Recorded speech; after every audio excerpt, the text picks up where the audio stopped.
তুমি সূরা ফাতিহাটা তেলাওয়াত করে শোনাও।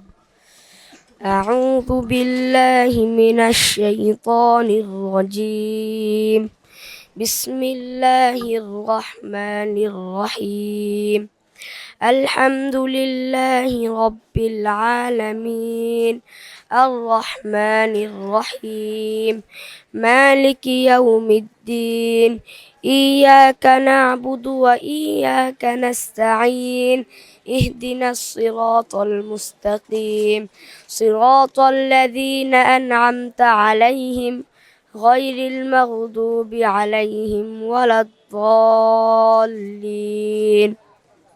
মাশাআল্লাহ। প্রিয় দর্শক, আসলে সবচেয়ে বড় কথা হচ্ছে আমাদের মধ্যে অনেকেই কিন্তু অনেক সিনিয়র বয়স, 60 70 80 বছর বয়স হয়ে গেছে, বাট এই ছোটো বাচ্চার মতো করে সূরা ফাতিহা তেলাওয়াত করতে পারে না। যাই হোক, তাদের জন্য এটা হচ্ছে এই ভিডিওটি তাদের জন্যই, তারা এখান থেকে শিখে নেবেন।